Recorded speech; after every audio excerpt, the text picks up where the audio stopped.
nation grew up with the threat of nuclear annihilation. A series of offensive missile sites is now in preparation on the island of Cuba. With the Cuban Missile Crisis escalating and visions of mushroom clouds, a top-secret fallout shelter in West Virginia stood at the ready. And not. That's one small step for man. In their children's time, if not in our own time. Mr. Gorbachev, tear down this wall. Our Generation, sponsored by AARP. I'm at the beautiful Greenbriar Resort in West Virginia, which is about a 4-hour drive from Washington, D.C. It's hard to believe, but beneath these quiet and serene grounds is one of the most powerful reminders of the Cold War. It's a massive bomb shelter built for members of Congress in the event of a nuclear attack on Washington, D.C. It's a reminder that our generation was the first generation to grow up facing the prospect of nuclear annihilation. The very day that President Kennedy saw photos of Cuban missile sites in 1962, the Greenbriar's top-secret fallout shelter, codenamed Operation Greek Island, opened here in West Virginia. Greenbriar historian, curator, and archivist Bob Conti was uniquely qualified to take me back in time. I have to tell you, the one thing that strikes me is this place is massive.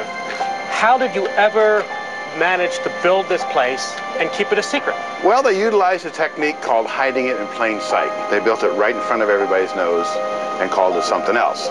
So specifically what they did was build 2 buildings at one time, a secret underground bunker and an above-ground addition to the Greenbriar. Then you mean it is possible for them to have built such a thing? Mr. President, the technology required is easily within the means of even the smallest nuclear power.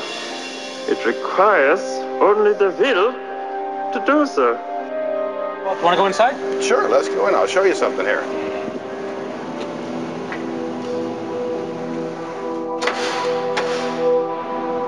Whoa. Now this is a cover door. Huh. And the purpose of this cover door is to cover This door. the real door, This is the which real is door. the entrance to the bunker. How much does that weigh? That weighs 25 tons. This is a door that was manufactured by the Mosler Safe Company. This is essentially a giant oversized bank vault door. Now, what about these air vents up here? Those poppets were in fact connected to blast detectors on the mountains around here. So if a blast occurred nearby, they would automatically close. So how do you get inside a 25-ton door? Should be no problem. This is moving fairly easily. Look how thick this is. This has got to be over a foot thick. It's 18 inches thick, and the trick is the hinges. It swings very easily on those hinges. Jeez, you feel a little claustrophobic being in here. You're definitely inside a bunker. So let me ask you this. It's October 1962. Right. I'm a congressman. President Kennedy decides that the Cuban Missile Crisis is escalated and he's going to evacuate the capital. How do I get from there to here? This was a resort that had its own private airport. About a mile to the west was a landing strip. The train was an option. In later years, they're going to build an Interstate 64, that goes right next to us. And how much time was it estimated it would take for me to get from my office to here? 3 to 4 hours. And every congressperson was allowed to bring one aide, is that right? Right. No family members, no spouses, no children. As time went on, they made arrangements. Part of the hotel was developed, which was like an annex to the bunker. So altogether, you would have accommodations here for 1,600 people. Okay, so I'm a congressman. I just arrived here. I've come in through the door.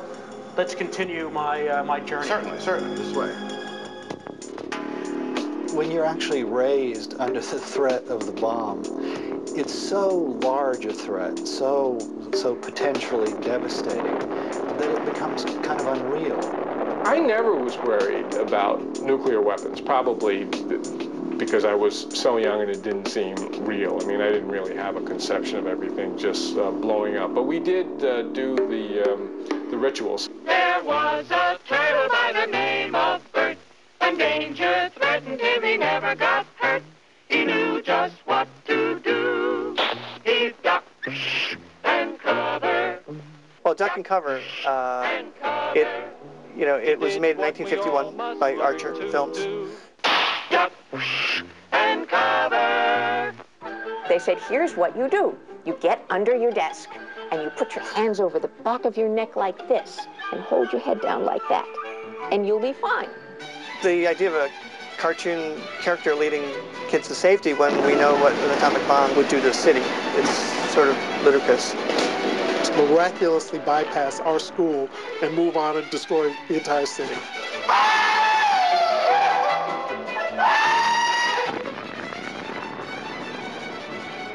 I think today kids might be a lot more questioning about what good does this do, but we didn't then. This is the ultimate duck and cover. This is where the government would duck and cover. That principle on a giant scale, on sort of on steroids here, so that instead of a desk, you have this giant concrete box. That's really what we're going to go into, a giant concrete shoebox underground. When everything else had failed, then you turn to this. If members of Congress were walking down this corridor, cataclysm was upon us. And how many members of Congress actually knew this place existed? 4. The Speaker of the House of Representatives, the Minority Leader, the Majority Leader of the Senate, and the Minority Leader of the Senate. Do we know now, knowing all that we know at the end of the Cold War, whether the Soviets knew about this place? The best information we have is that they did not know about it and they never targeted it. With the destruction of Hiroshima and Nagasaki bringing about an end to World War II, the atomic Pandora's box was open. The world forever changed. The U.S. nuclear monopoly ended in 1949, and with the atomic ante constantly being upped, civil defense at home was in for some changes. Originally, all these fallout shelters date back to bomb shelters. They date back to World War II. As bombs went from atomic bombs to hydrogen bombs, it became, well, you can't really build a bomb shelter, in the blast zone. You have to look beyond that. What do you have to worry about? And it's the aftermath, it's fallout. The fallout shelter sign was a prominent emblem of the duck and cover era. It was those yellow signs, and those still appear on buildings. They haven't been removed, and most of the fallout shelters have been decommissioned. So we've just walked down this 400-foot hallway, and this is the first place we come to. Right, no matter who you are, everybody stops here. They're going to remove their clothing, and they're going to put it right down this chute. People are terrified while all this is happening. And this is not your typical shower. No, it's very high pressure, it's warm water, and you just want to get that radiation off of you. They're not with their families. They're not clear what is going to happen. They've never been in this bunker before. They don't know what they're coming into. At this point, you're issued new clothing, nothing exotic at all. Footwear, socks, 2 pairs, and you're going to have military fatigues. You're going to have a little bag of toiletries, and you're also going to get a lock and a key. You've been assigned to a bunker. When you get there, you're going to have 1 drawer to store your personal. Not a whole lot of privacy. Take me to my bunker. All right down through here. Next, we continue our tour and meet the Missileers who manned America's nuclear arsenal. We were actually 14 minutes away from nuclear holocaust. Throughout the 50s and early 60s, the arms race continued to escalate. With the development of the hydrogen bomb, the launch of Sputnik, and the downing of Gary Power's U-2 spy plane, the Cold War was heating up. The fear of nuclear confrontation really came to a head with the Cuban Missile Crisis, and everybody felt it. Well, boys, I reckon this is it. Nuclear combat toe-to-toe with the Ruskies. The Cuban Missile Crisis is a 14-day crisis, during most of which the American public is unaware of what's going on. At its beginning, this day looked as though it might be one of armed conflict between Soviet vessels and American warships on the sea lanes leading to Cuba. It had been rumored in the days just prior to the announcement that they had fired off the weapon. We realized we were living in a more dangerous world than we had been just a few minutes before. The Greenbriar bunker became fully operational the very day President Kennedy was briefed on Cuban missile sites in October 1962. As we continued our tour, I discovered the realities of life underground had the Cold War actually escalated into full-scale nuclear war. So this is not exactly sort of the lap of luxury here. Right, as one person described it, had the creature comforts of a World War II submarine. Medical care? What kind of medical care? A whole separate area was for the medical care. They had an intensive care unit. They had a dental unit. Well, let's continue. This place is fascinating. Sure. So this is obviously the cafeteria where people would eat. This place had to be fully stocked at all times. You need to have enough food to feed 1,000 people for, what, 60 days? Yes. And the way that was done was through the Greenbriar's food storeroom staff. So there were Greenbriar employees who were cleared to do that sort of thing. You could hide all sorts of restocking, replenishing of the bunker in the larger maintenance of the Greenbriar Hotel. And there were some people who worked here who were disguised as TV repairmen, is that right? We set up a shop within the hotel itself called FAMS, Forsyth Associates Maintenance Shop. Becoming the on-site manager of the Greenbriar Congressional Relocation Center in 1971, Fritz Bugis and his FAMS team were primarily communication specialists, but they also maintained the overall readiness of the bunker. We worked in accordance with Greenbriar hours, and we were assimilated into the Greenbriar. More than anything, we were just accepted as Greenbriar employees. The lease contract between the government and the C&O Railway Company, which owned the Greenbriar, stated that the government could only take over the facility in the event of war. We were tenants through the Greenbriar, so we wouldn't have to own anything. We wouldn't have to get into any sort of a paper trail where somebody could come back and say, aha, the government owns this, that, or the other. According to Bugis, the heart and soul of the bunker was the power plant. To power the facility, 45,000 gallons of diesel fuel was kept in storage. But once you used that diesel up, that was it. Begging the question, where did the government go next? The best thing I can say is, hey, it worked. What more proof do you want? For 30 years it worked. For the life of the bunker, communications was considered nearly as vital as power. Up until 1993, when Project Greek Island was compromised, the capability of the communications area remained cutting edge. Steve, now we're in the communications room. If you're a politician, this is a high priority. And we've walked into essentially a television studio right here. And this backdrop of the Capitol is where Senator Smith or Congressperson Jones could tape a message that would go back to their constituents. And the idea of this picture was to reinforce the message, Congress has reassembled. A lot of thought went into this. Exactly. I mean, people sat down and spent a lot of time. Not only survival, but really key, how the legislative branch of the federal government could continue to function. This is the exhibit hall. Part of the explanation was the Greenbriar was going to go out and more aggressively pursue conferences. So we needed an exhibit hall, which a lot of hotels were doing in the early 60s. So one of the peculiarities of this whole secret bunker is thousands of people walked in and out of the secret bunker. They had no idea they were in it. Clueless that they were in it. So again, so in terms of the plans then, we're here looking at what would have been a beehive of activity. Right. When you think about it, there would have been 500 people working in this space. Now, they would have had separate facilities to continue their deliberation. And so we had something here called Governor's Hall, which only the most curious would have counted the chairs. There are 440 chairs in Governor's Hall, and there are 435 members of the House of Representatives. And the Mountaineer Room, which was right here, another one of the Greenbriar's conference rooms, had slightly over 100 chairs. There were 100 members of the Senate. Now, this is an interesting door. We're right at the transition point between the bunker and the Greenbriar Hotel. There must have been tens of thousands of people who have walked back and forth through here. You would never know that this was the beginning of a vault. Part of the cleverness of the whole proposal was that 20% of the bunker was open to the public for the entire history of the project. Experiencing the bunker is a sobering reminder of how America lived with and prepared for the possibility of a Soviet nuclear attack. However, there were individuals who faced that fear on a daily basis. Here at the Greenbriar, I spoke with two Missileers who were on the front line when this facility became operational. Terry Karselis was based in an active squadron in Roswell, New Mexico. Paul Oleniacz served in the 395th Strategic Missile Squadron at Vandenberg Air Force Base. As signified by his uniform, one of his duties included training silo crews. So you both were in missile silos. I was in an active squadron. That meant that we were ready to go to war. You'd go to work every day knowing that there was a possibility that that was the day that you were going to have to release our missiles and perhaps ignite a nuclear war. For all intents and purposes, yeah. Do you remember the Cuban Missile Crisis?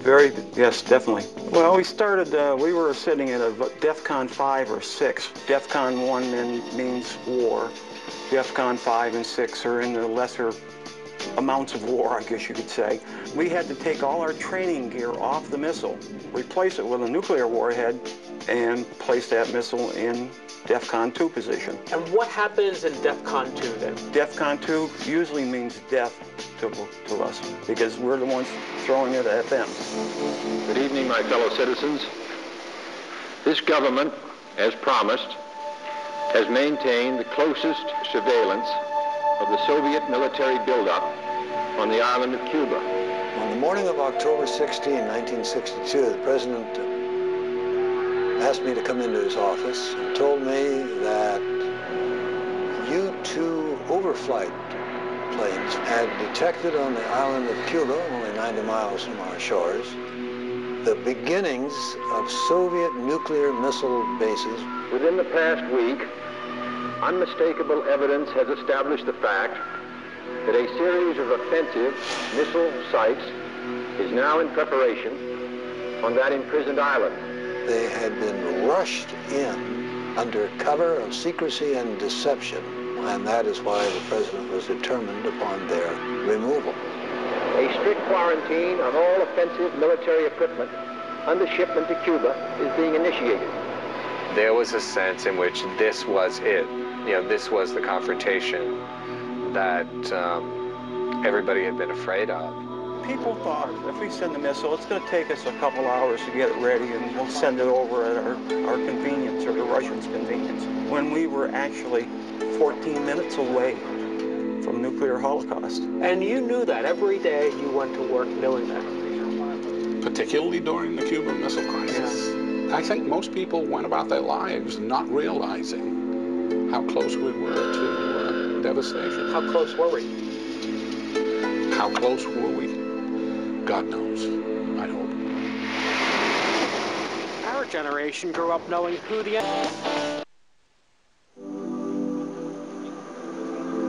In 1992, when the public learned for the first time of the existence of the shelter here at the Greenbriar, many Americans hoped that we would never again have to live in fear of our government being attacked. Tragically, we found that was not true. We understand that a plane has crashed into the World Trade Center. I think if you grow up in a generation that experienced 9/11 as children, that's a much different fear, because it's random and it's senseless. Each tower was hit by an incoming aircraft. Today it's personal. Back in the 60s, you didn't know where it was going to start. It was more impersonal. With the end of the Cold War, many baby boomers felt they had dodged the nuclear bullet. Mr. Gorbachev, tear down this wall. Today, the players may be different, but the threat remains. I went to the World Trade Center site in New York. There I was joined by two boomers and their children to understand how they lived with Cold War tensions and the level of threat that exists today. So tell me about your memories of the Cuban Missile Crisis. It was just this sense that everything that the Cold War represented was coming to a head, and this was this defining moment. So how did that shape the way you viewed 9/11? Well, it wasn't an immediate connection. Standing on the bridge, looking back at the smoke pouring up from the site, what I felt was the anger that my daughter was going to have to grow up feeling the same kind of fear that I felt. Definitely. I'd never experienced anything like that day. When I was growing up, we had an identifiable enemy. We had another country. There were two superpowers, and we finally broke up the Soviet Union, and we really believed this, you know, that we fell into some kind of complacency. And that's why we felt so angry, because we're totally unprepared for it. They tried to get us in '93. I mean, we should have known right then and there that we were vulnerable. If you could drive a truck full of explosives into the world, maybe this might be something they're trying to get. Do you think that growing up during the Cold War prepared us for 9/11? I don't think anything could have prepared us, but I'm hopeful, and I do see signs that what it's done is to allow us to look at it with a clearer perspective. I don't want her to live with the same fear that I lived under. What I'm hopeful about is that they're much more sophisticated, they're much more aware. There's always hope, you know, when you have young people that are willing to take a stand and will be vigilant, you know, in terms of taking us to that next step. Proliferation around the world is the horror and terror of our time. We've got not even full nations that have the access to nuclear weapons. I think there's reason to worry now, because now essentially you have portable nukes detonated anywhere, you know, downtown Manhattan, middle America, shopping mall. It is a different type of warfare, and I think that maybe since 9/11, there has been some rethinking. Our generation grew up in the shadow of the Cold War. For all the fear and uncertainty it produced, the Cold War imposed a sense of order. Our victory in the Cold War created a new world and sowed the seeds of 9/11. Whether we are up to the challenge and whether we will pass on to our children a world that is safer and more secure remains to be seen. Thanks for watching.